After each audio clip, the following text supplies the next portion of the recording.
Sola civil સરકારી હોસ્પિટલમાં થેલેસેમિયાના રોગથી પીડિત ગરીબ લોકો વિનામૂલ્યે બ્લડ મળે તે હેતુથી સમાજ સેવા કરતા દેસાઈ સુરેશભાઈ તથા દિનેશભાઈ રાઠોડે અપીલ કરતા જૂની હાઈકોર્ટના પ્રમુખ રાજુભાઈ પારેખ તથા ઉપપ્રમુખ રમેશભાઈ ચૌહાણના સહયોગથી તારીખ 10 જુલાઈ 2024ને બુધવારના દિવસે બ્લડ કેમ્પનું આયોજન કરવામાં આવ્યું હતું. તેમાં વકીલો દ્વારા ટોટલ 47 બોટલ બ્લડ આપવામાં આવ્યું હતું. Reporter Hemant Barot, DT news live 20.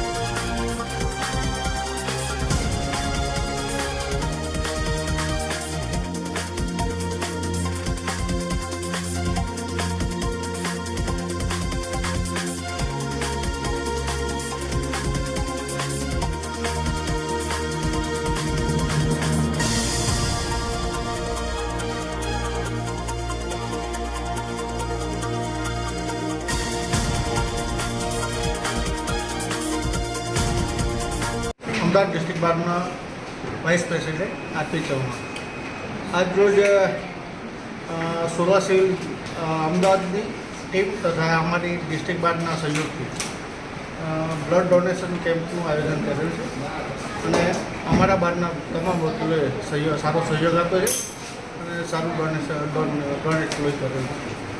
કેટલું થયું હતું સાહેબ અત્યાર સુધી? અત્યાર સુધીમાં 20 બોટલ થયું છે, બાકીનું ચાલુ. કેટલા કેમ્પ કરેલા છે? અત્યાર સુધી લગભગ 5 કેમ્પ કરેલા છે. અમારા બાર દ્વારા અલગ અલગ પ્રવૃત્તિઓ કરવામાં આવે, જેમ કે ડોનેટ કેમ્પ, મેડિકલ કેમ્પ, વિવિધ સહાયક કાર્યક્રમો કરવામાં આવે. વકીલ સિવાય કોઈ બીજા હાજર માણસે કોઈ બ્લડ આપ્યું હાલ આજના દિવસે? હા, ઓફિસ સ્ટાફ અને અમારા વકીલ મિત્રો. આગામી દિવસોમાં બીજો કોઈ પ્રોગ્રામ હોય? હા, આગામી દિવસોમાં અમારે મેડિકલ કેમ્પ કરવાનું આયોજન છે. એના માટે અમે રેડક્રોસ સોસાયટી અને બીજી અન્ય સોસાયટી મેડિકલ સંસ્થા દ્વારા સંપર્કમાં છીએ. અમદાવાદ ડિસ્ટ્રિક્ટ બાર એસોસિએશન તરફથી મારું નામ રાજુભાઈ પરવર છે.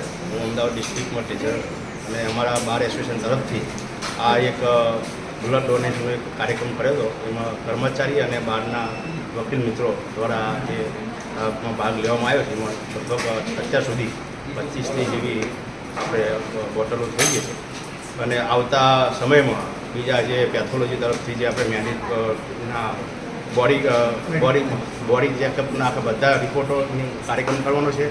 આઈ કેમ્પ કરવાનો છે અને વકીલ મિત્રોના જે પણ હૃદય લગતા જે પણ રોગો છે એમાં આપણે મેડિકલ તરફથી આપણે કેમ્પ આયોજન કરવામાં આવે છે. અને અત્યારે બધા વકીલ મિત્રોનો સાથ સહકારથી અને આપણા સોલા સિવિલ હોસ્પિટલના કર્મચારીઓના સાથ સહકારથી આ સારું કામ થઈ ગયું છે અને આવતા વર્ષોમાં આ રીતે કામગીરી સારી થાય એના માટે અમે અમદાવાદ ડિસ્ટ્રિક્ટ બાર એસોસિએશન તરફથી સોલા સિવિલના કર્મચારીઓને અમે અભિનંદન પાઠવીએ છીએ કે આવી અમને સાથ સહકાર આપ્યો અને તમે અમારું બ્લડ ડોનેશનમાં વકીલોને એક ભાગ કર્યો.